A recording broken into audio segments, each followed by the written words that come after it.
come up with that dog shit pick.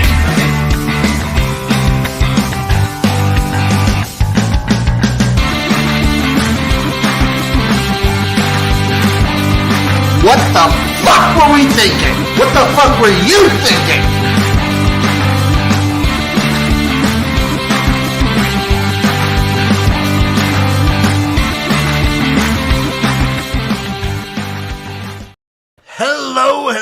Hello, everybody. Welcome to another episode of the Jimnasium. As always, it is me, XFL Jim.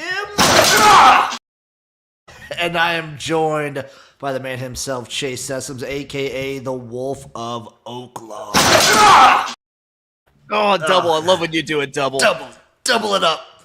Double it up for a great weekend of college football. Well, not great for you or me, Chase, as fans of teams who did lose, some worse than others. We could get into that in a little bit, but it was overall, I think, a very exciting and fun weekend.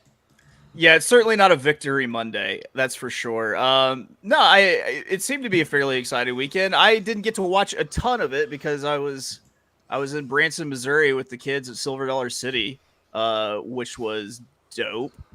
I was gonna say, what'd you all end up doing in Silver Dollar? So I ate like 75 milligrams of edibles, and I went on all Pre-theme park edibles are great. They're that's a good one.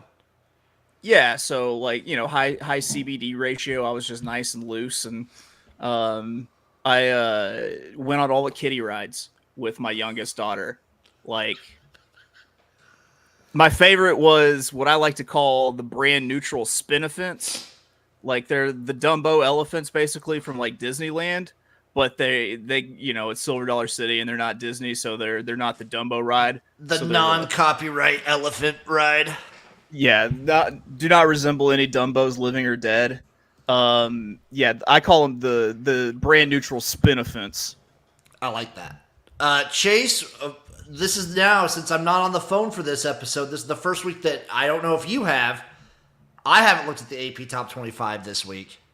I have not yet. So we're coming back into it fresh as a daisy, but also I have finally updated it. We're basically, it's crazy that we're already on week 8. Like, we already just had week 8 of college football. That's like not really the halfway point. Week 7 would have been because there's 14 weeks total. Right. But right. Most teams have now played 6 games. So We're at the halfway point. I went back, tallied up exactly how we did in our preseason picks that we started in June, picking straight up. Yeah. Shout out Jeff in the chat, by the way. Would you like to take a guess on how we have our overall in the season? Like a percentage? Percentage. So out of 520 games total for college football this year, I would like to say we're at least hitting it like a little 60, 70%. You're almost right on the money. You are at 66.7%. I am at 69.4%. And that's after a dip in week 8. You hit this last week. You were at 47.6%. I was at 59.3%. I had some takeaways based on like going through all this data. A, we were flat wrong on Army and Navy. Yeah, we picked them to lose a lot of games. We did, and that's why we bandwagon for them so hard now. It's like, yeah, we know what we did. We're making up for our sin here. Both of us to some extent, but me to a very shocking degree, very high on UAB. Oof. And Trent Dilfer. Oof. Yeah, I don't know what was going on there. Oh, that's tough for you, buddy. It's very tough. Also, teams we got flat wrong. I think everybody got FSU wrong. Totally. Yeah. We had FSU winning a lot more games. Vanderbilt, we overlooked the Pavia factor, man. We like completely disregarded the Pavia factor because in one of the weeks you had Vanderbilt this last week losing to Ball State. God damn it! I know. Yeah. But I will say this. Another one that I looked at just for me, I did pick Arkansas over Tennessee. All right, good for you. I'm pretty certain I picked Tennessee. Or wait, did I? You did. You picked Tennessee that week, but we both picked Arkansas this week against LSU. It was a damn shame. We did both pick Illinois over Nebraska. So we called that one. We definitely didn't call Illinois over Michigan, though. I think one of us did. I don't remember which one. One of us did. Maybe both of us, but I think one of us did. There was a lot, but the main takeaways, we were very, very low on the service academies, very stupidly. Very high on UAB. Also way too high on UTSA. Yeah, that's been just a massive disappointment. App State as well. App State. Maybe massiver. Like, they've been getting that ass kicked. They've been getting that ass whooped. Chase, are you ready to dive into the AP Top 25? Let's get it. It's a very short list this week of receiving votes compared to what we've had previous weeks. Okay. 1 vote for Libibity. And you knew they were going to sneak up into this. They're undefeated. I mean, whatever. They're going to be hanging around probably for a little bit. Yep. 1 vote for my Nebraska Cornhuskers. Get them out of there. Get them out. That was a tough game. I get Indiana's a really good team, but you can't lose like that and still be even receiving one. Who was drunk enough to give us 1 vote? Dude, I don't know. 1 vote for the South Carolina Gamecocks. Get them the fuck out of there. South Carolina's an interesting team. I like their defense, especially I like their defensive line. To be 100%, I think they have a really good defensive line, and mediocre to bad team around it. That quarterback sure coughs up the ball a lot. It seems. Yeah, was it Lenore, something like that? Yeah, he's not great. Yeah. I don't know, but it's Beamer ball, baby. They get after it on special teams. Receiving 2 votes. It's the Duke Blue Devils. I think they're a 1-loss team. It's time to be talking about Duke in the top 25. Yeah, I think this is kind of a good spot for them hovering around. 5 votes for UNLV. I think they could battle their way back in. They have to beat Boise State coming up. I was gonna say after this week, if they get a W this week, they're gonna be ranked hands down. Yeah, totally. 15 votes for Syracuse. Why aren't they ranked?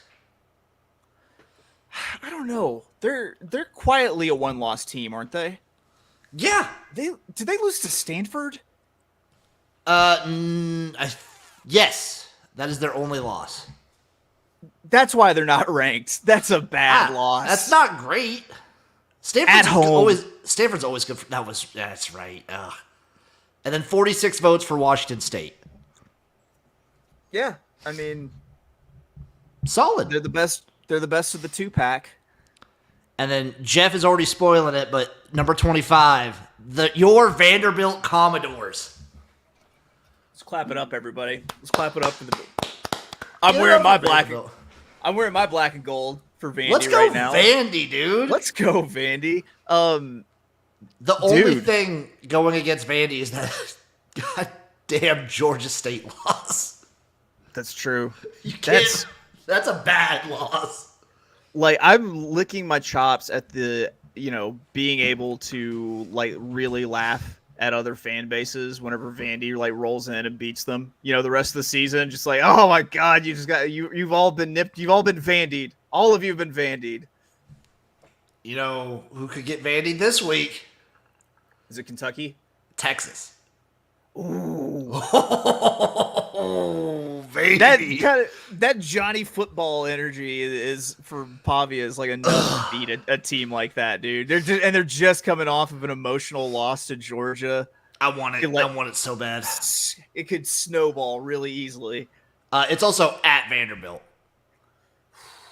You don't fuck around when you come to the open construction site. Yeah, baby, I'm ready. 24, the Navy midshipmen.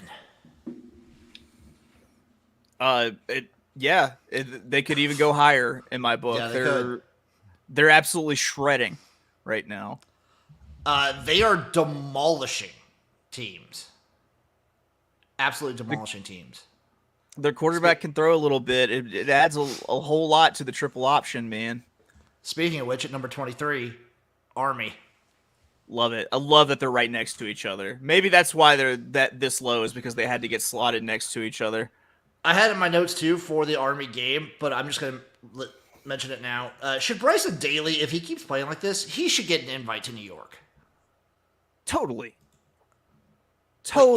He is this Army team. It's an election year. Send somebody from Army to New York for the Heisman ceremony. Because let me just pull up his stats real quick. Let me look up Bryson Daly stats. Okay. Let me see if after that, I want you to ESPN look up Carson Daly's stats. Let me see. Stats for Bryson Daly. Passing on the year, he's 27 for 47, 57% completion percentage, 629 yards, 7 touchdowns, 0 interceptions, but also 138 carries for 909 yards. He's averaging 6.6 yards per carry, 19 rushing touchdowns. That's an insane number. That the touchdown pace isn't like a whole lot far behind Genty's. Like when you consider how far Genty is out in front of everybody. No, he's going crazy. Yeah, dude, he's going bonkers. How many rushing touchdowns does Genty have? It's got to be like 26, 28, something like that. Let me take a look. Ashton Genty, let's take a look-see. His stats on the year. 17. He's got 17. So, hold on. You're telling me Bryson Daly has more rushing touchdowns than... Are you telling me that Bryson Daly has more rushing touchdowns than Ashton Genty? I'm glad that we looked this He up. does! He has 2 more! He has 2 more rushing touchdowns. What was the yardage? 909. I mean, Genty has that by a mile. Yeah. What's 909 yards to Ashton Genty's? Okay, 1,248. So he's got him by 300 yards, but you got the passing yardage with it, with the no turnovers. And 2 more touchdowns. And 2 more rushing touchdowns, dude. Yeah, at least give him the invite. On an election year, Chase is right. Give him the invite. Do it for America. At number 22, it's SMU. They quietly built a wagon in Dallas, Texas, man. And their loss just keeps getting better and better, too. Like, everyone was writing them off after that BYU loss. It's only gotten better. Yeah, man. They've had the most drastically improving loss of the entire season. This is also them falling 1 spot. They were at 21 before. They're a fun team. They can put up a ton of points, and I think the quarterbacks kind of figured it out. I'm excited. The ACC race is... The ACC and actually every conference race is very exciting this year. I don't know if there's like specifically one team you can peg each conference. Yeah, I have no idea who's going to win each conference at this point. I mean, Iowa State, Kansas State. After we do the game recaps and whatnot, I actually have a list of conference standings to go through and kind of feel like which conference race is the most exciting. Okay. At 21, Missouri, falling 2 spots. Don't think they played this week. Did they? No, they did. Barely beat Auburn. Barely escaped Auburn. Auburn had them beat. Dude, they're that team that just plays with their food, man. They just play with their food, and they deserve to drop after an ugly loss or after an ugly win. At number 20, going up 2 spots, it's Illinois. I feel like they should have moved up a little bit more. Yeah, I think so too. Did you catch their helmets? I heard about them with the leather painted on them. They look good too. That's awesome. That's really cool. They did a good job of it. Number 19, it's Pitt. Just quietly chugging along. And dude, Pitt Syracuse is going to be a fun one this week. This is going to be a fun week. 18. I feel like this is a Syracuse on the money line kind of week. It might be. Ole Miss is 18. Yeah, they got to keep playing their way back up. Their loss was not very good. At number 17, falling 2 spots, they didn't play. Boise State. Okay, I get it. Some teams around them won and they didn't play, so that makes sense. At number 16 is Kansas State. Laid the wood out against West Virginia. At West Virginia, yeah. Yeah. Yeah, that's an impressive win. Anytime you go on the road in Morgantown. And Avery Johnson's been looking better, like week in and week out too.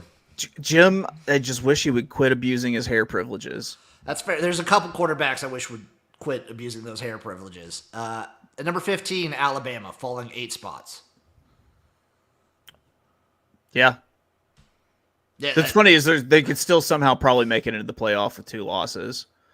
Oh, I mean, the SEC is not out of the question for Alabama. They could still fuck around and end up winning the thing.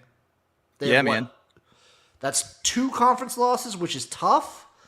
But, like, Tennessee has a conference loss. Georgia has a conference loss. Texas has one now. Texas has a conference loss. The only team yeah. that doesn't have a conference loss is Texas A&M. Yeah, and LSU. Oh, that's right. They should have had one in South Carolina. They should have had one. SEC leading Texas A&M and LSU. Week 5, who would have thought that? Speaking of which, at number 14, it's Texas A&M. And they play LSU this week. Texas A&M better than I thought they were going to be. They look pretty good, defensively especially. I still don't know if I trust them. I don't know if I trust them, you know? Nothing about Connor Wegman seems like trustable. You know? Like, no. It feels like he could just blow up any game. Yeah, I feel like they could fall apart, and I'm just waiting for it. Yeah. You know who's not falling apart? Number 13, up 3 spots from last week. Indiana. Dude, I'm sorry. This team's a fucking wagon. Yeah, dude, I'm sorry for you for that. That was a 2 woodshed sort of beat down. Oh, it was, dude. I can't even hate. Yeah, man. I haven't gotten a chance to watch Indiana yet all year, so I'm gonna have to watch. Like, I have to watch Iowa State now. I have to watch Indiana. Curtis Rourke probably out for like a week. Hurt his thumb in this one, but well, we'll talk more about the absolute beatdown that was a little bit later. Number 12, Notre Dame. They just keep sneaking back up. But upset alert, dude. They got Navy this week. Yeah, baby. How feels like a sprinkle on the money line on Navy sort of week. It's at Navy. I want it so bad for Navy and Army to beat Notre Dame. That would be so sweet. Number 11. It feels weird that they're number 11, but it's BYU. They just... Hey, I could make a case for them being ranked even higher. They're not always pretty, but no. They keep winning. Maybe, dude. Just, you know what, Chase? BYU could be this year's, like, Washington or TCU. It's true. It's true. And I personally love their quarterback's whole BYU thing. Yes, love it. So great. It's beautiful. Number 10, Iowa State. Gotta watch Iowa State. Like, I've just kind of forgotten about Iowa State, but they're a 1-loss team. They're playing pretty well. I think you're set up for a banger Farmageddon this year. Did fall 1 spot, but again, like, they almost lost to UCF. And this is not a good UCF team. No, I was wrong about that. Yeah, it looks like they're making a switch at quarterback, too. Yep. I was wrong about that. Top 10 Iowa State, though, is always a fun thing. Yes, it is. Number 9, Clemson. Maybe Clemson's a lot better than I've been admitting. But I still don't think they've played a real team yet. I think Virginia is the closest thing to a real team they've played so far. Louisville outside this of week? Georgia. Louisville could jump up and get them. Louisville this week is going to be a very interesting measuring stick for Clemson. I just think a lot of Clemson games, like, the offense is good.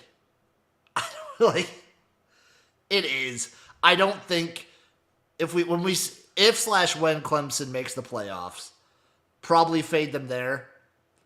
But I don't think I'm fading them at all in the ACC. I still maintain that they've been coasting because they've been playing just nobody teams. And I think that as soon as they run into a team, I think Miami's the same way. Like, as soon as they get like a bad bounce, like, Miami's going to lose. And I feel like The you're going to get a bad game out of them at some point. the difference I feel like between Miami and Clemson is Miami has been like a couple calls away from losing these games, Right. and Clemson has not been close. Yeah, they've been blowing. I mean, but they've been winning against some really clunker teams, I'm saying. Fair, yes. At number 8, LSU. 3-0 in the SEC. They look pretty good doing it. They've looked better each week. Their USC loss looks worse each week, though. It does. The fact that it was early on in the season, though, I think people will forgive it. But I don't know. I can't fully trust Brian Kelly.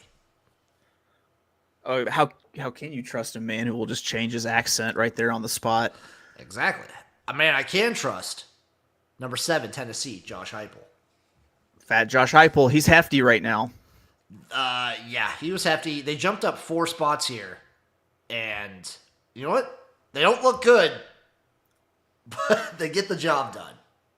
Yeah. That's, 2 weeks in a row that they haven't scored in the first half. And that defense is good. That Tennessee defense is good. Yeah. Number 6, Miami.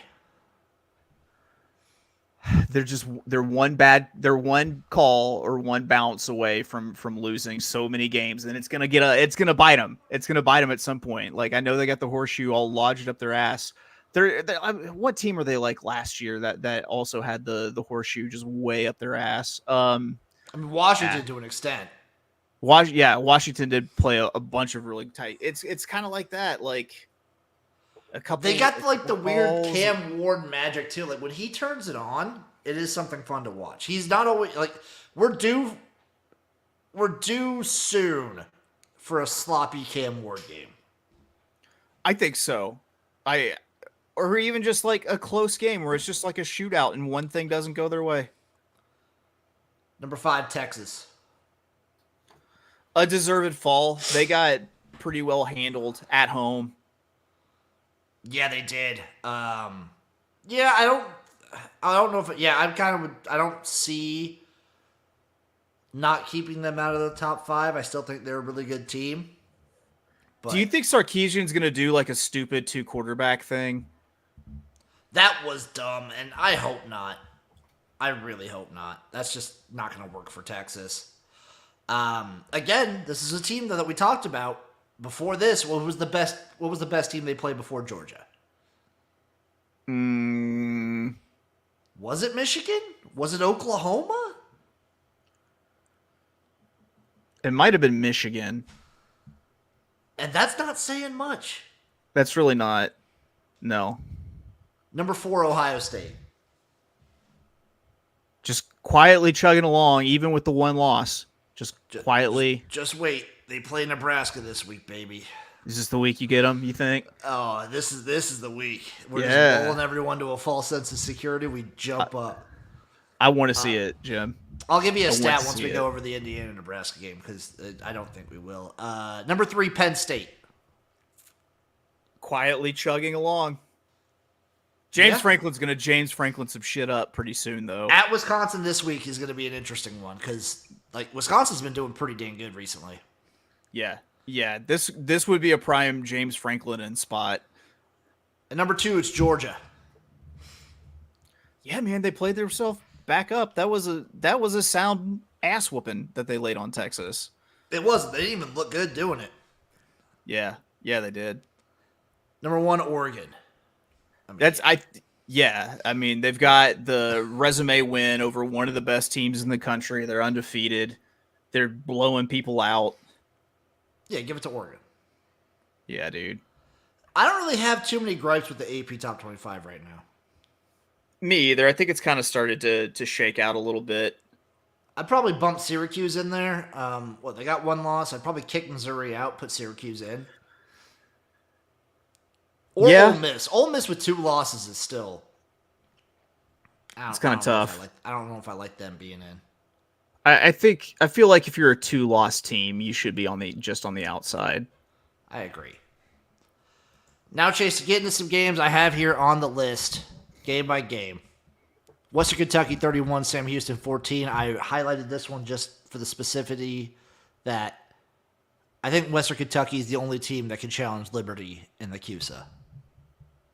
I think you're right. I think they're pretty salty on defense, and I think that offense can put up some points. So, I mean, they're going to be competitive. Their only losses, like the only losses they have, are non-conference, and it's to like BC and Bama. Dude, since that Bama game, that defense has turned on though too. Yeah, it has. FIU 21, UTEP 30. Eric is just seething at this FIU team every week. Man, I just want to root for them because they had those dope Vice City uniforms. They are so good. The blue and the pink just, well, at Pitbull Stadium. Oh, it's beautiful, but can't bring it. Duke 23, Florida State 16. This FSU team is legitimately bad. And I some people are saying, I don't think so. What's your thought on the Mike Norvell potential hot seat? I think early on they said, like, people came out and said his job is safe. And that's where I'm at. I think that I feel like that's the thing that you say before you fire a coach, though. Like, when you come out in a public show of support, like a few games in, like that's when you actually end up firing somebody. If you have to publicly say you support someone, shit's about to hit the fan. I think so, potentially, but I think a lot of these high-profile jobs, like Florida State, would have made the firing back in like week 5 if they were going to do it. Yeah, probably. Oh, all I got to say is Dion loses Shedeur and Travis Hunter to the NFL next year, right? Yes. He's alum. He knows how to work the portal. He'd have more NIL at FSU than you could fucking shake a stick at. Potentially. I do think Mike Norvell, with the classes he's bringing in next year, I think he's safe, though. Recruiting classes just don't count for as much. NIL goes for that, too. Yeah. I don't know. I think they came out after like there were like 3 losses. Now there have been 6. 6.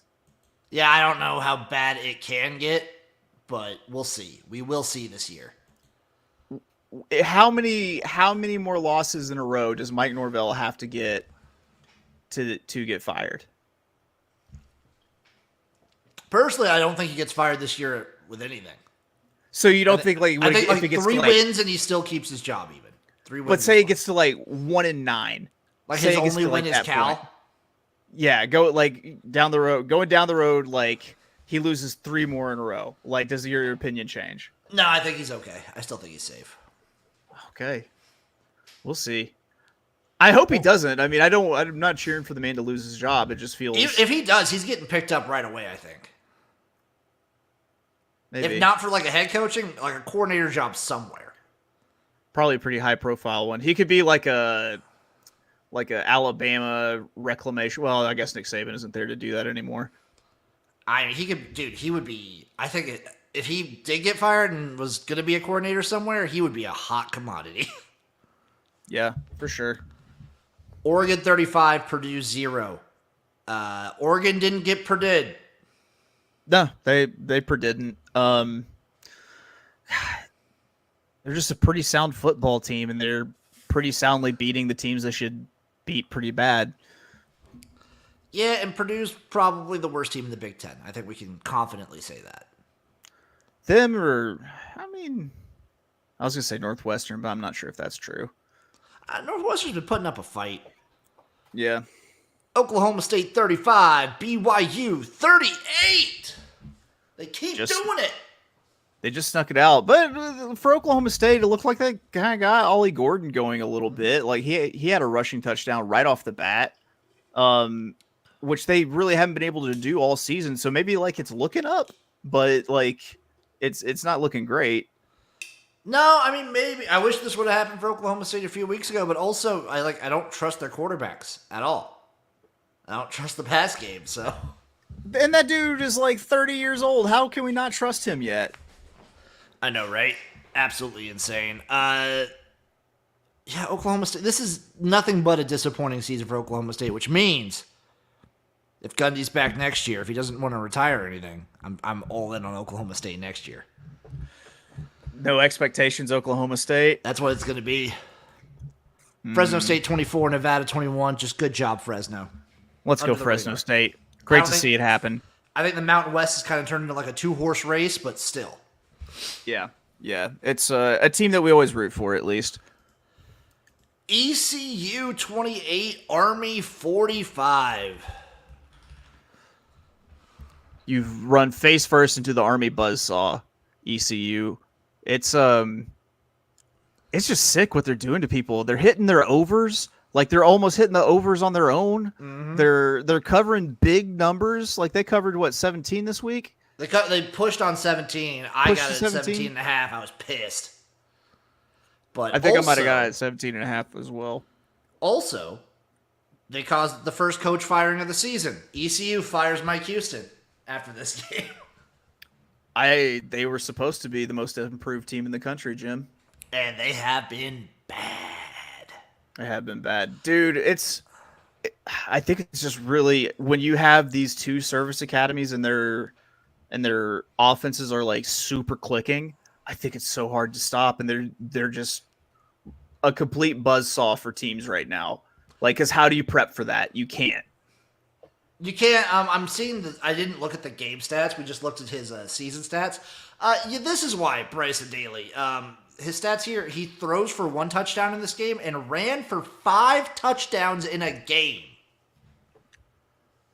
Yeah, man. I had this one on like a screen on the side. I was just watching the points go. I was like, Jesus. This dude just like John Wick shreds, dude. Like he is fucking sick with it. Like the way he runs that offense. And the fact that, like, he is really just not that great of a passer, but, like, he's an efficient passer when he does throw the ball. Yeah, like, Navy is the better passing team, easily out of the two. But yeah, which Army, makes them even more dangerous, I think. I also think Navy's the more dangerous team. But I think, like, when you have a guy like Bryson Daly, he can just take over a game. Yeah. Man, when they play against each other, that is going to be a slugfest, I think, because both those teams know how to defend the fucking triple option. Jeff brings it up too. Army, Navy, Vandy. It's like option football is back in the limelight. Yeah, dude. And Army and Navy, they're back in the limelight with no NIL, no real transfer portal. Like if anyone's in the portal, they're leaving Army or Navy. On the ECU side, what coach do you think should ECU try and get? Oh man, I think ECU has to go like the coordinator route. Probably you're not reeling a big name into ECU. FCS? I don't think. Can they go from the FCS? I mean, you can always pull someone up from the FCS. Sure, FCS or coordinator. I think would be the two routes. I think those are your. I don't think they're snagging anyone for like a lateral move or anything. Maybe a coach that gets fired, like a P4 coach that gets fired. Maybe. Yeah, like Norvell. That's hilarious. Where was I? Nebraska 7, Indiana 56. The stat I wanted to bring up, Indiana's just legitimately a good team. I saw a lot of predictions now having them in the playoffs, which would be absolutely insane. B, this makes 26 ranked team losses in a row for Nebraska. 26 losses to ranked teams in a row. That transcends coaching staffs. These stats just keep getting better. It's been 3 coaching staffs of that. So all the stats for Nebraska go back to 2016, which is the last time they made a bowl. It's like since then, it's however many games against ranked opponents, however many one-score losses. Yeah. No win. The overtime one is crazier. The overtime wins, if we would have ever make it to overtime again, is since 2014. But there's just stats upon stats upon stats that are crazy. And a lot of people are pissed off in this one. And I think, understandably so, Nebraska fans are like torn into 2 different directions. I think it's okay to be pissed. I think you shouldn't be pissed that you lose to Indiana because Indiana's a really good team. But there's no excuse to get fucking boat raced. Yeah. Our offensive line is garbage, The receivers are supposed to be these 4-star guys that are like not getting separation. Our offensive line is injured and terrible. And Dylan Raiola has looked worse every week since the Colorado game.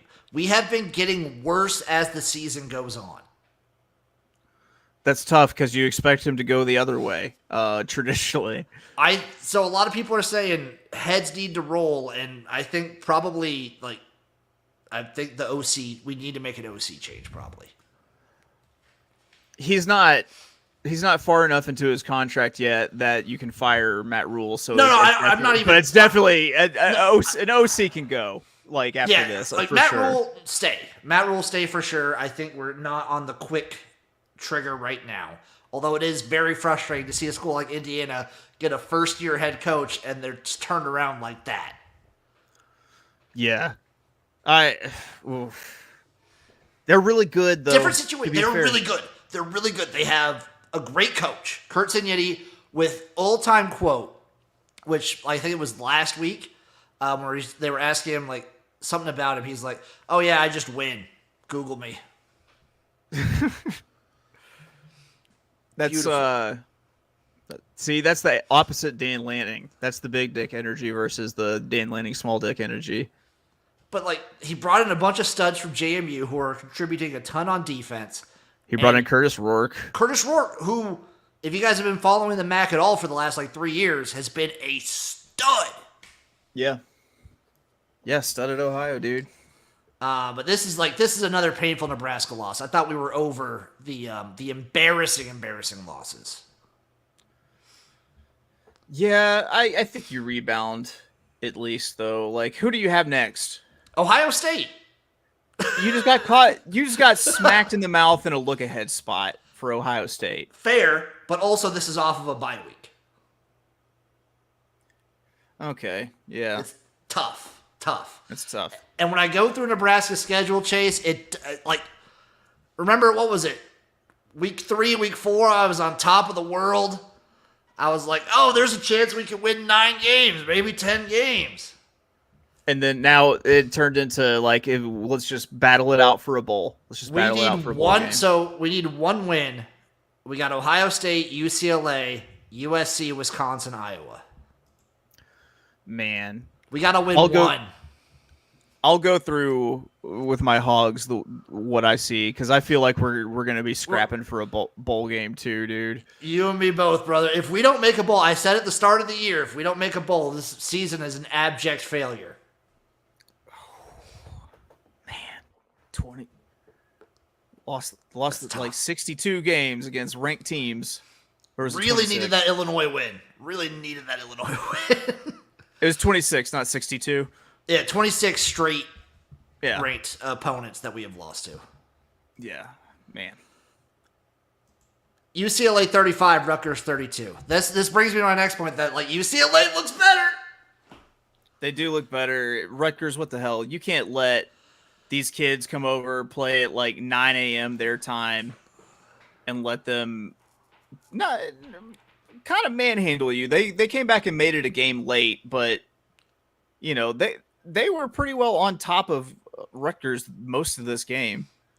I think this is just kind of Rutgers was a team early on in the season that was very much overperforming what its capabilities probably were. And they're kind of falling back to the mean right now. Feel like you get a lot of unders in their games coming up. I think you probably will. Wisconsin 23, Northwestern 3. If you're Wisconsin, that's a game you got to win. If you're fickle. Yeah, I think good job on them. I think that's probably a look-ahead spot. I forget who they have coming up. They have Penn State. So, yeah, probably a look-ahead spot. And they handle business in the look-ahead spot, so. And their strength coach jumped in the lake after. All right. Which I always love to see. That's always fun. No, I'm like a good lake jump. Auburn 17, Missouri 21. If Auburn was going to get one, this was going to be it, man. They weren't, and they aren't. Auburn's a bad team. And I feel like Auburn is doing the thing where they've had a couple games. They should have won the Oklahoma game. Yeah. They probably should have won this one. They're snatching defeat from the jaws of victory. Do you think Hugh Freeze is on the hot seat? I think, dude, you would argue it's like let him bring in the quarterback, but also they chose to keep Peyton Thorne. Yeah. Peyton Thorne was still the best option that they could trot out in the end. They're going to miss a bowl game for sure. And I think he's safe this year. I think he's going into next season on the hot seat. You hate to see it. Hate to see it. Just couldn't happen to better people. For you, Chase, it would be kind of funny if they win their next game, though. It's at Kentucky.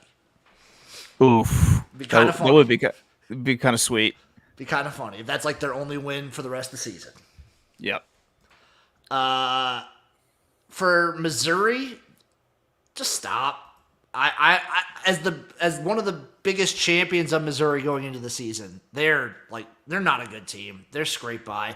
I will say this: fucking Brady Cook is a baller and a dog. Did you hear what happened to him in this game?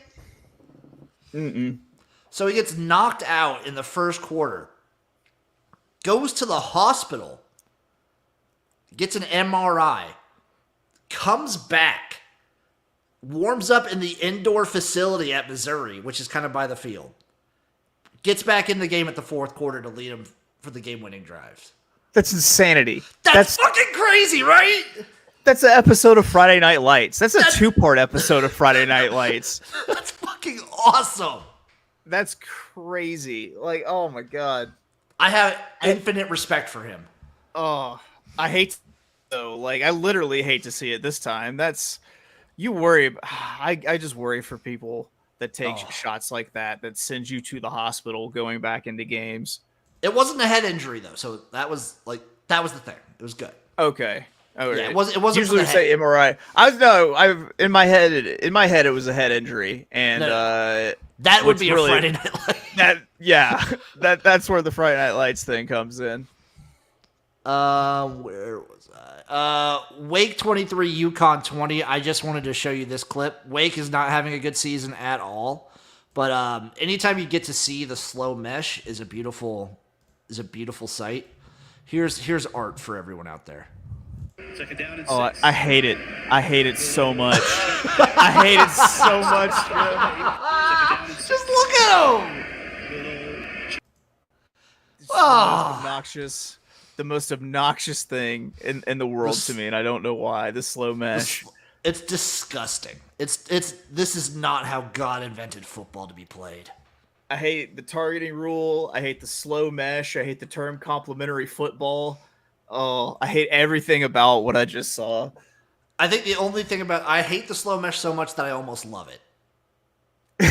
I don't think it's like a dog that's so ugly it's cute, man. I think it's just ugly.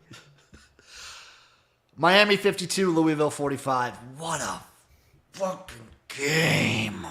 Something's gonna happen, and someone's gonna jump up and get Miami just because the ball's not gonna bounce their way for one time.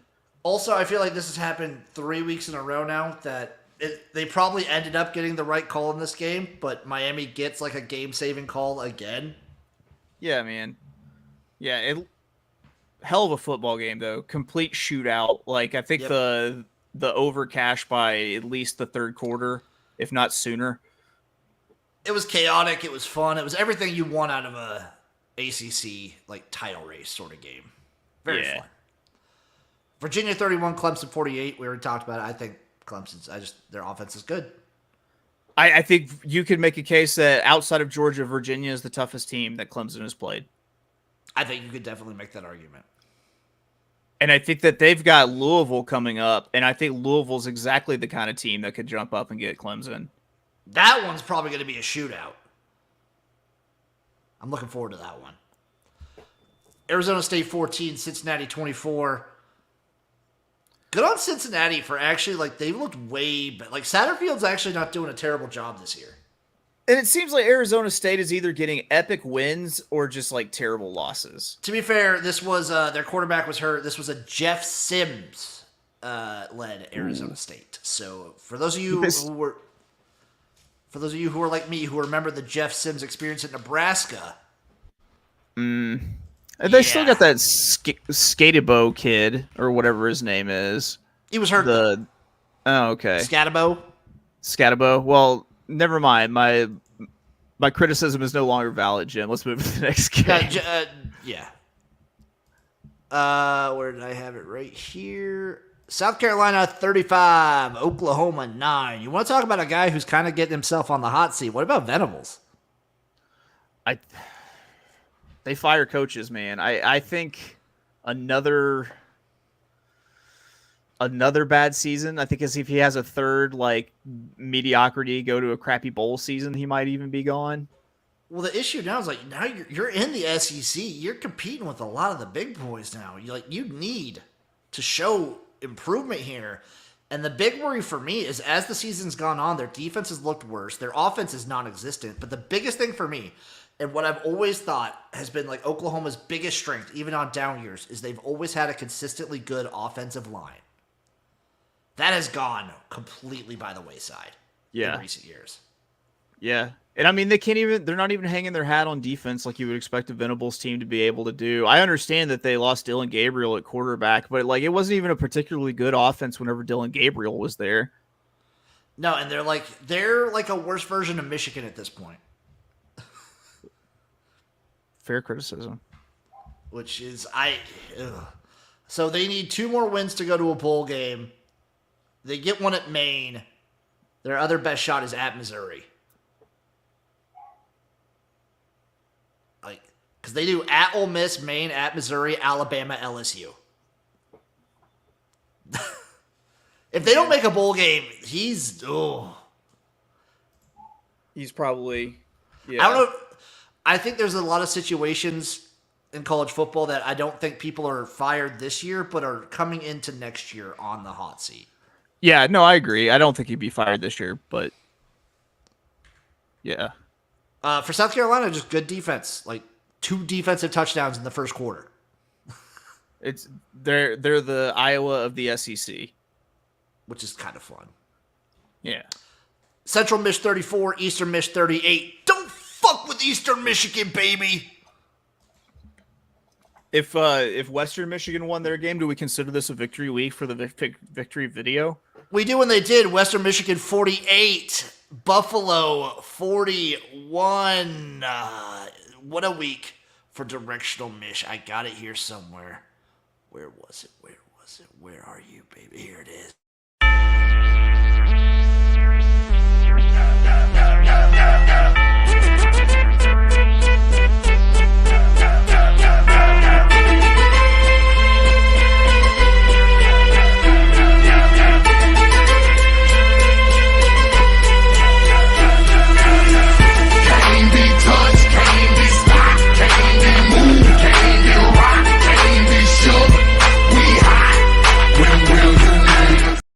Boom.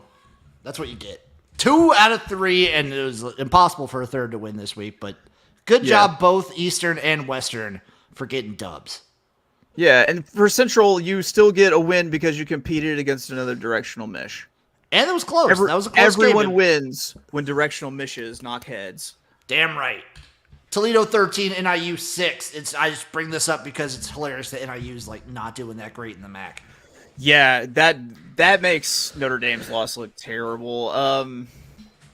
Poor Bruce. But he's gonna have that job for however long because he beat Notre Dame. He's gonna have that job for life if he wants it.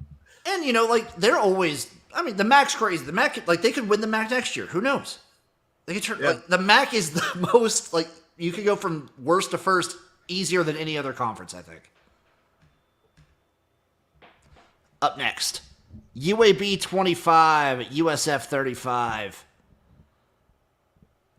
USF Win. not that great. UAB terrible. USF also getting a little bit of a skirmish on the sidelines there. Oh, I didn't see this. It wasn't really a fight. It was just a lot of players jawing at each other for the USF sideline. UAB, I'm just waiting for them to fire Trent Dilfer. It's a when, not if. Uncle Rico will be so stoked when that happens. He should just go back to broadcast. Texas State 14, ODU 24. Texas State a little disappointing right now based on the season we projected for them. I think this is loss number 2, maybe 3.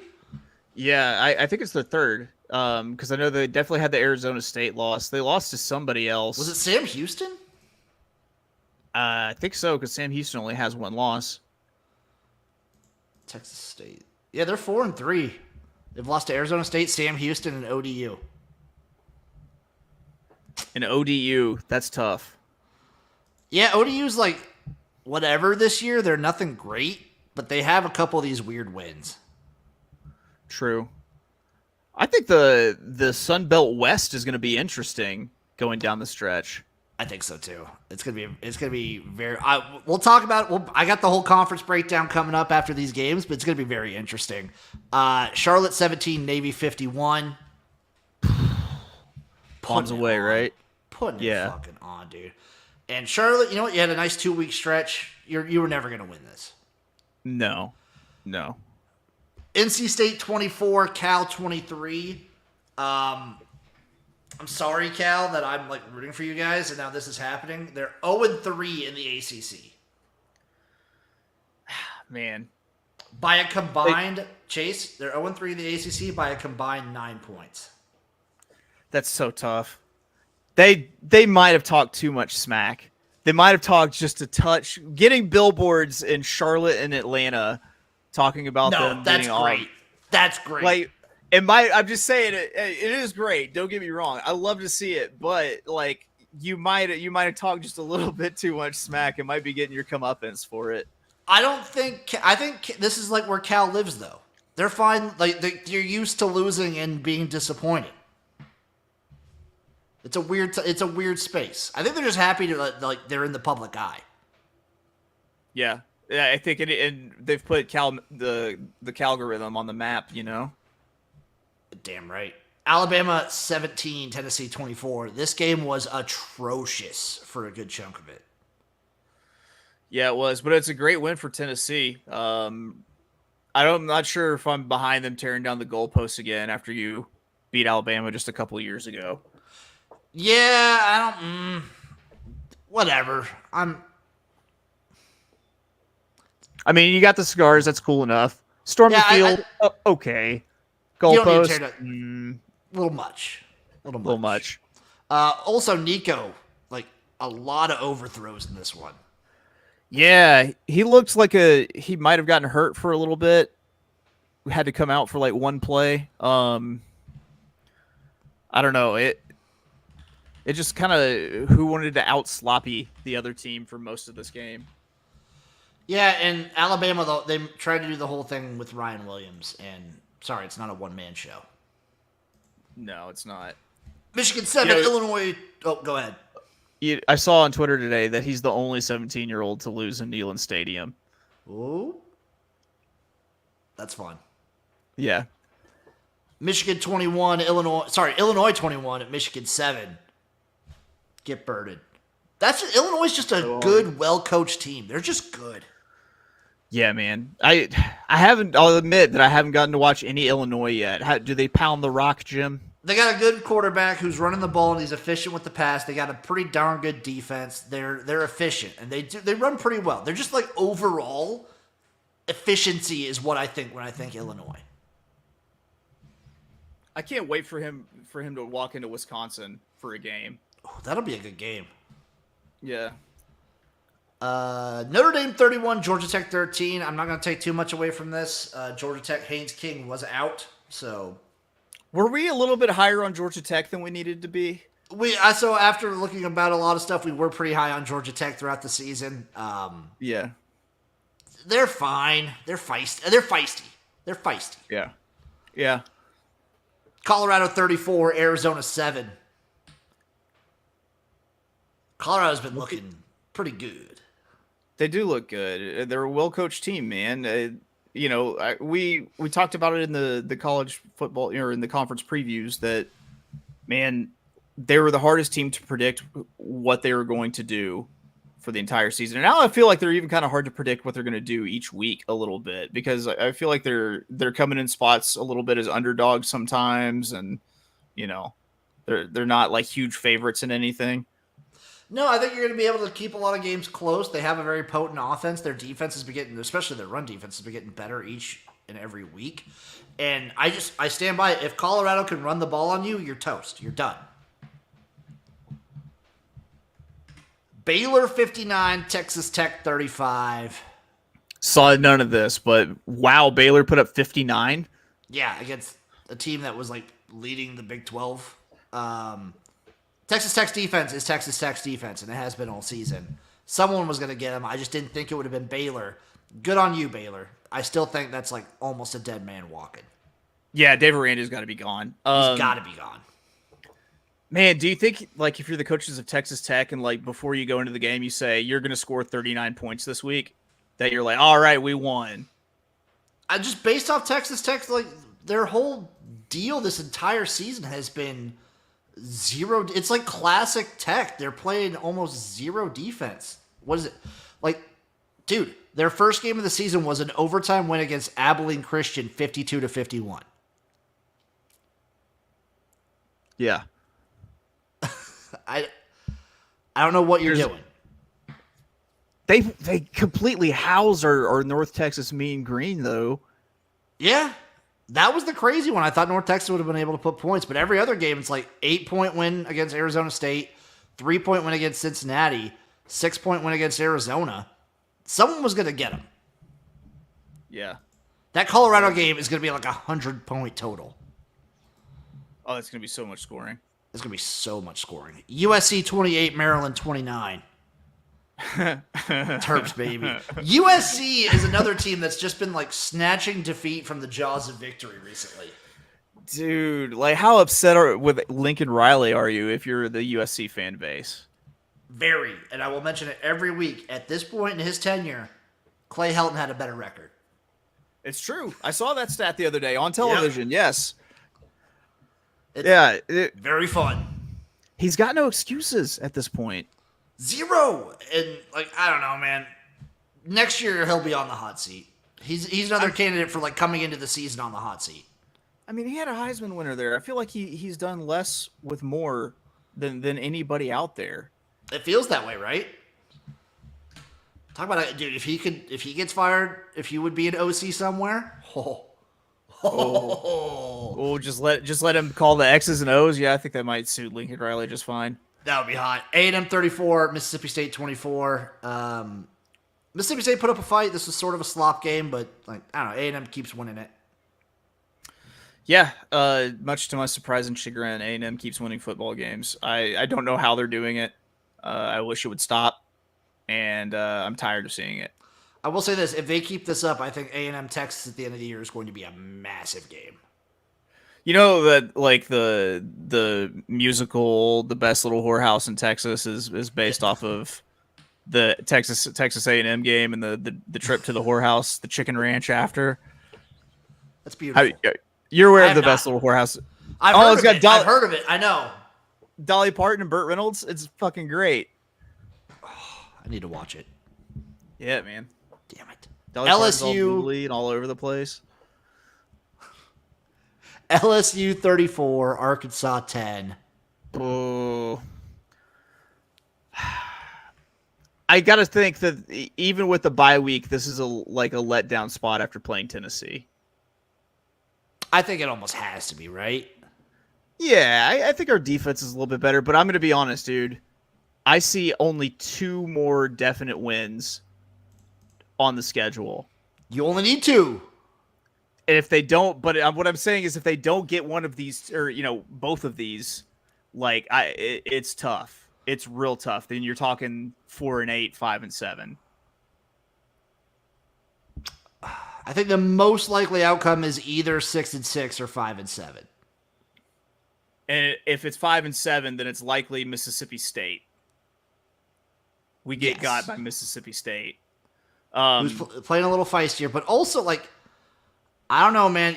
Arkansas, I think I've said it for a few weeks now. I think you're in the position. You're the team in the SEC that nobody wants to play because you drag teams down into the muck. We drag them in the muck and then we throw rocks at them and turn it into a rock fight. legit talent on defense too. I mean, between was it Landon Dickerson or whatever his name is? I can't remember it, but yeah, between him, we've got like a really good linebacker that transferred in from Georgia. We've got pretty dynamic playmakers at the corner positions, and it's a well coached defense. Like, if something were to happen to Sam Pittman, like I wouldn't mind seeing homeboy get a shot at it. You guys have just been really kind of like 2 in a row knocking out the defensive coordinator hires. Yeah. Well, we had a little down period between Odom and. Oh, okay. There was. Yeah, I can't remember who it was, but it wasn't great. Dream scenario, personally, that way one of us can get a dub in the postseason, is both of us play each other in a bowl game. At least someone would win. At least someone could feel good. Hey, but Sam Pittman, man, is undefeated in bowl games. It'd be fun. Yeah. I think it'd be fun. Ball State 14, Vanderbilt 24. Almost a letdown spot for Vandy here. I almost called it, apparently. Yeah, man. No, I don't think that Arkansas is the team that no one wants to play. I think fucking Vandy is the team that no one wants to play. I think Vanderbilt's just like a legitimate good team in the conference. Yeah, man. Their offense is clicking. They've got a really dynamic playmaker. And if you have just that quarterback at this level of football, you can win a whole lot of football games. So, I mean, you know who takes some of these coaching jobs we're talking about? Jerry Kill. I don't know, dude. I think he might just be like kind of chilling. I don't know. I think he'd be a real attractive hire if they could get him, because he's done some fucking. He was good at Minnesota. Yeah, he was good at Minnesota. Yeah, I think so too. Iowa 20, Michigan State 32. Sloppy, Iowa. Sloppy. Good for Uncle Rico though. Oh, great for Uncle Rico. Great win. I think Michigan State's going to be a team to watch next year. Iowa is like just a worse version of what they were last year. Yeah. Defensively. Their offense maybe puts up more points, but guess what? Your defense is way worse. Way worse. Agreed. I think this is another team we were just kind of wrong on. Georgia 30, Texas 15. That Georgia defense is not to be fucking trifled with. Them dogs hell, boy. Yeah, man. And I think they're just good enough on offense that they could win a national championship. Yeah, I think they play good on offense. Like Carson Beck didn't play good, I should say. No, but I think that they're good enough and they have enough talent on offense that they could make a run at a national championship, because they can obviously score points. Like if you need Georgia to put up like 30 points, then Georgia can put up 30 points. And I have, the utmost confidence in the ability of their defense to hold someone under 30 points. Yep. I think this is still, I feel like Oregon may be number one. I feel like just the past few years, this time of year, once we get into like November, December, it's Georgia's to lose. Yeah. I could easily see them jumping back up to one. Oregon stumbles somewhere. They still have to do all the crazy travel that is the Big Ten anymore. So we could see. I think it could be Georgia's to lose this year. This year still. Them or Ohio State. For the Texas side of things, offensive line bad, defensive line not what it was last year. I don't think this was a quarterback issue. I don't know why you put Arch Manning in this game at all. I don't know why you pull Ewers at any point. I don't either. I can understand maybe the whole carrot and the stick sort of thing. Like Arch Manning is the stick, to kind of get him, get his head back into the game. But I don't know, dude. Like, I really hope that they don't do try to do like a 2 quarterback thing or start like a quarterback controversy. Like actually, you know what? I take it back. I want to see all of that happen. I want them to do it just so it falls apart. But also they've been fun to watch. So I don't know. I'm torn. K-State 45, West Virginia 18. We kind of already talked about this one. Avery Johnson hair privileges just been looking better. K-State's a good team. By the way, your hair privileges are bordering on. I know. I'm getting a haircut this week, I think. All right. It's pretty bad. It's pretty bad. UCF 35, Iowa State 38. Cyclones do it. UCF kind of. That might be my biggest team I was wrong on because I had them as a dark horse to win the Big 12, and not only that, like my boy's been benched too. Kentucky 20, Florida 48. I had Florida on the money line here. Yeah, you did. Yeah, you did, buddy. Yeah, all about that. Hate to see it. Hate to see it, Jim. Yeah, you just hate to see it. What's that quarterback name for Florida? Mertz. No. They're the guy they have in now. Oh, that's right. DJ Lagway.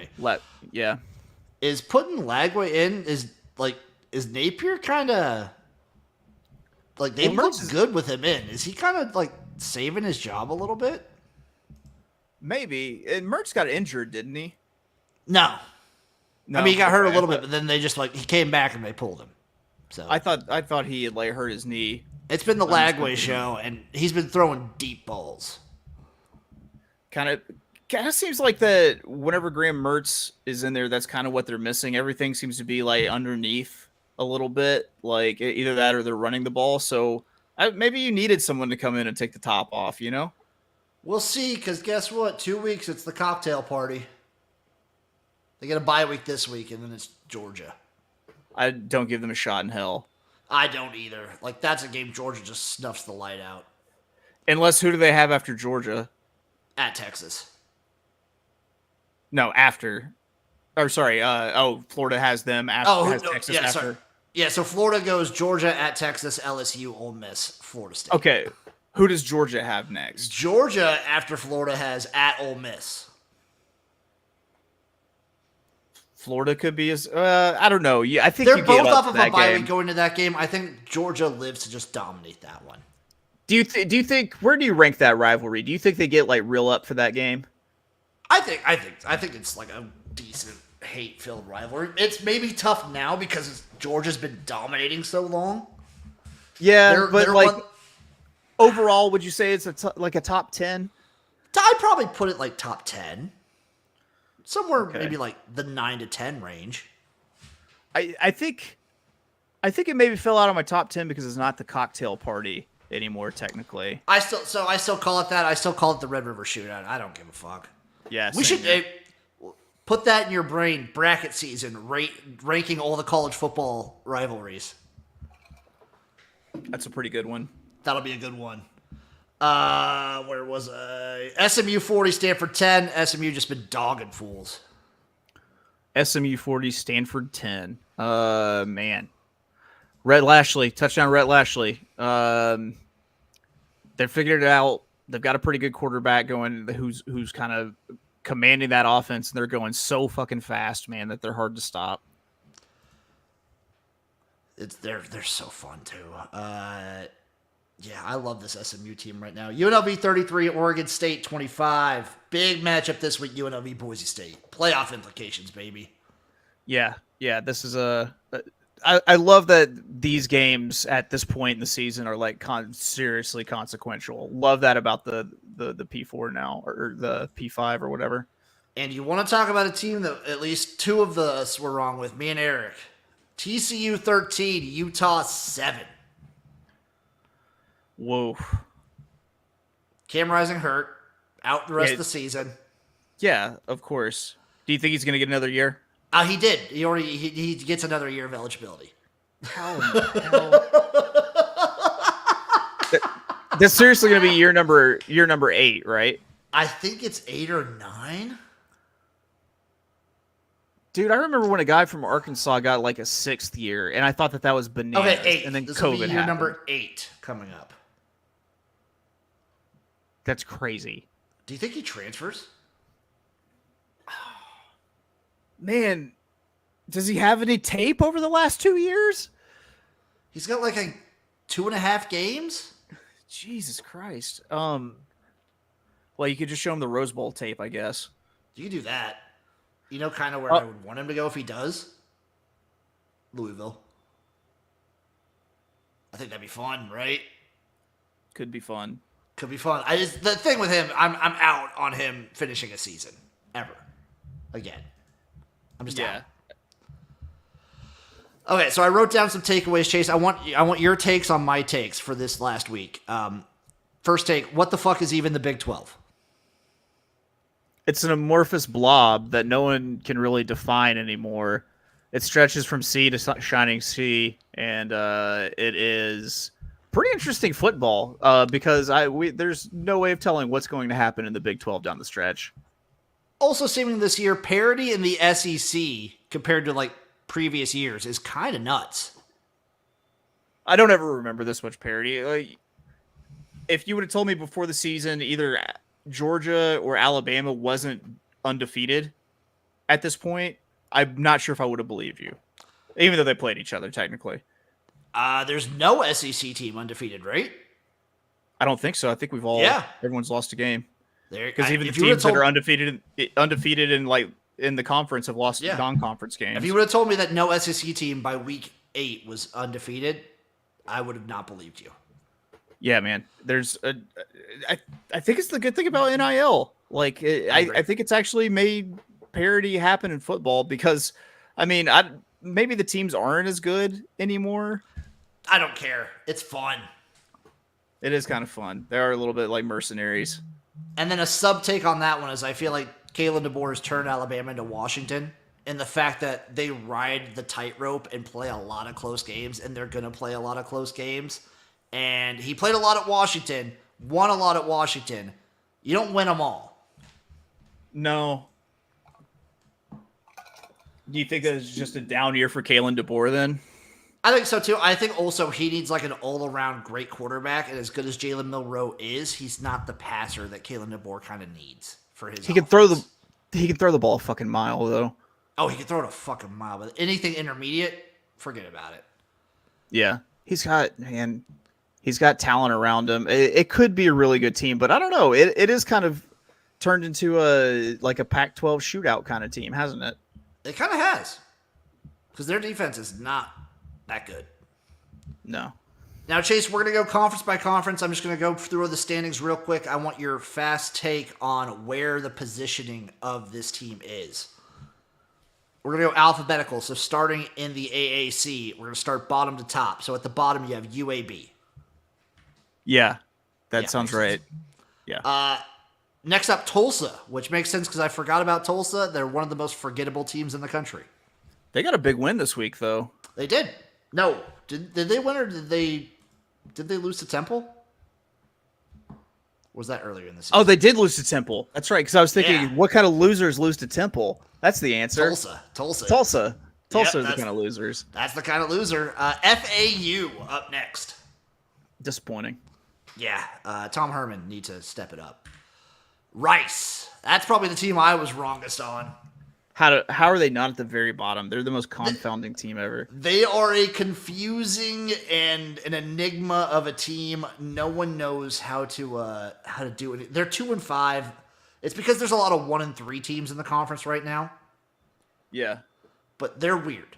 They're a weird team. Temple up next. A little bit better than we gave them credit for. I think they're like they have some fight. Yeah. UTSA. I'm surprised they aren't lower though, as bad as they've been playing. Lost to Rice. USF next. Worse. Okay, much worse than we thought they would be. We're warming up though in terms of where they are in the conference standings.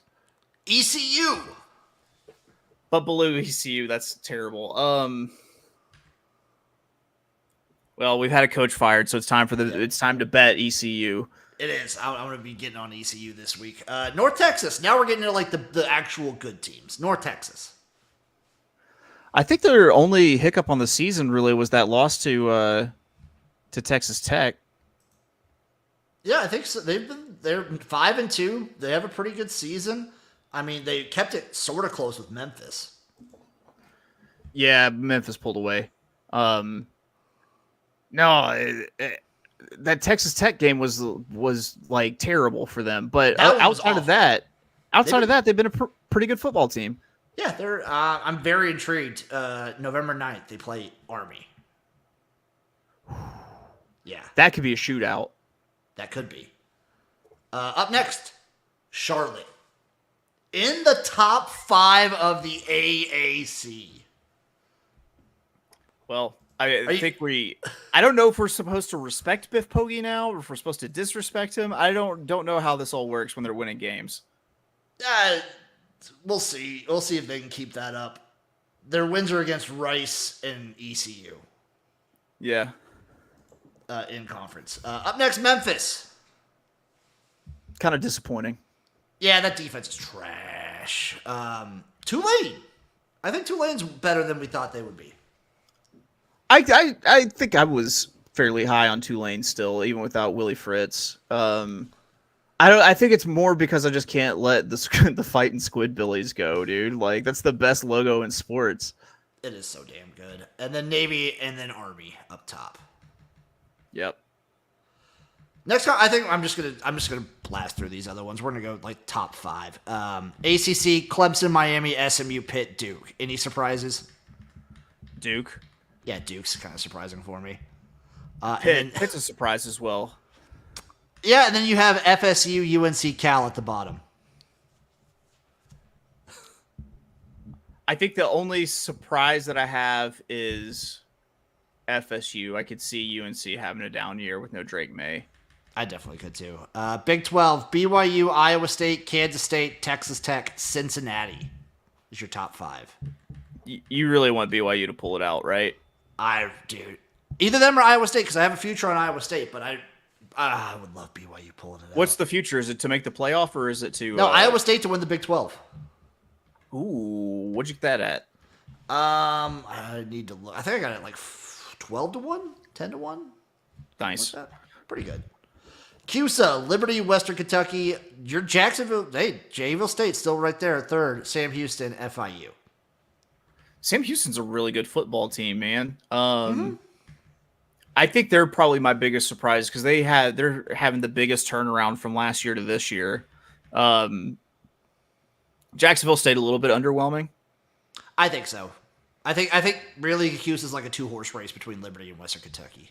No, totally. And I would like to see Western Kentucky win that 2-horse race. Yes. I think everyone would. Yeah, and we get to see that, this week? Yes. Big game. Big game. Western Michigan, for the MAC, Western Michigan, Buffalo, Bowling Green, Miami of Ohio, and Toledo. So it's... Buffalo's surprising to me. I watched them play their opener against... It was like... oh, God, they're the Leopards. Lafayette. Oh, yeah. I was kind of impressed with them against Lafayette. I was on the. It seems like I'm on them on the wrong weeks for the money line, but they seem scrappy each week. Like every week, I feel like Buffalo can knock someone off. Yeah, feisty. And again, the MAC will always be one of the more exciting conference races. Totally. Always. Mountain West, UNLV, Boise State, Colorado State, San Diego State, San Jose State. Another conference that just feels like a 2-horse race. Totally. And we'll have a resolution to that 2-horse race this week as well. Also, you want to talk about a team we were wrong on all the way down at the bottom in the Mountain West? Air Force. Yeah, what happened, dude? Dude, I don't know. This is a bad year for them. SEC is Texas A&M, LSU, Georgia, Tennessee, and Missouri. Blows my mind that Texas A&M and LSU are technically on the top of the standings right now. And at the bottom, Chase, the bottom 3 teams. Yep. Last place, Mississippi State. Yep. Then Auburn. Yep. Then Kentucky.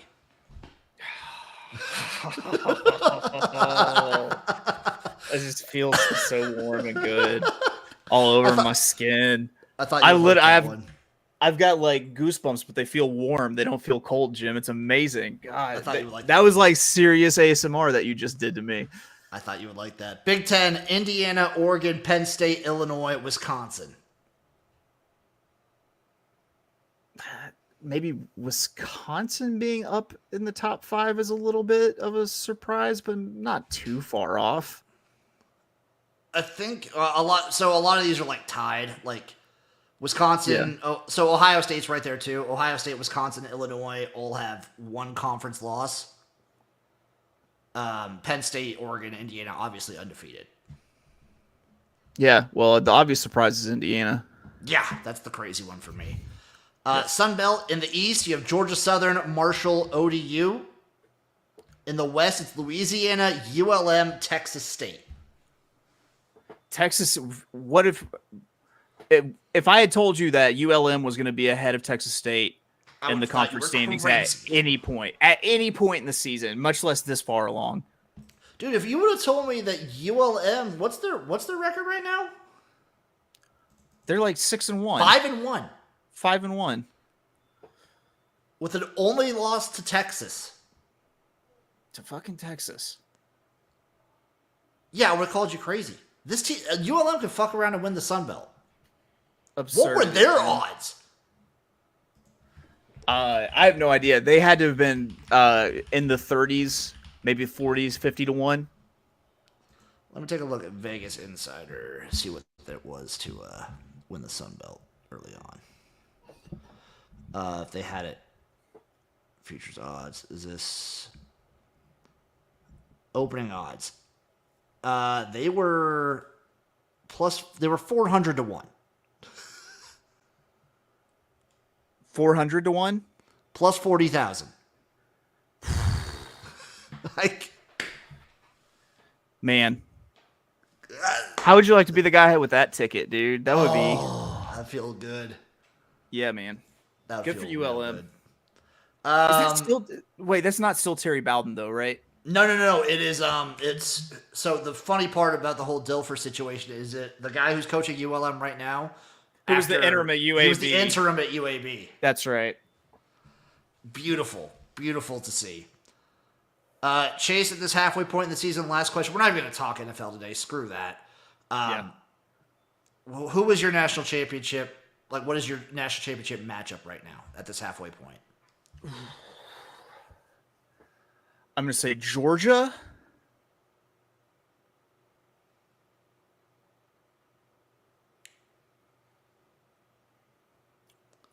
Oregon. Georgia, Oregon. I'm boring.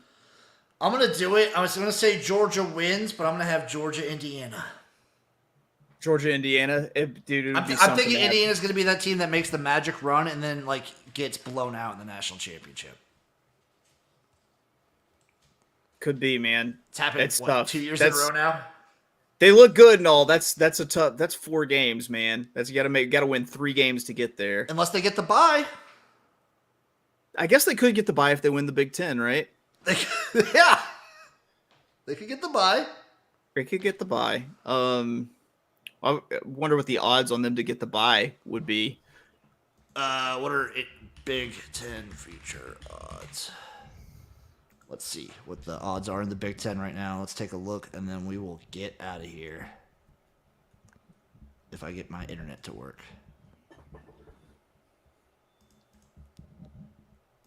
What do you think the odds are for Indiana right now? 15-1. 20-1.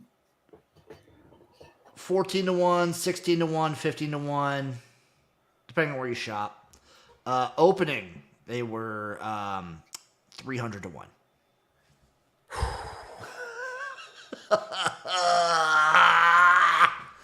I love college football, man. I love this sport. Chase, any parting words for the people? No, it's been a long one. It's been a good one. It's been a great time. This college football season goes too fast. Just embrace it.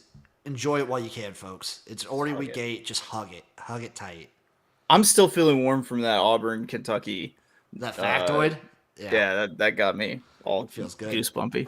Thank you, everyone, for watching. Follow him at Of Oaklawn everywhere. Follow me at XFL Jim. Follow the show. Give it a like. Give us a follow. We love you guys. We'll see you next time for another episode of the Jimnasium. Bye-bye.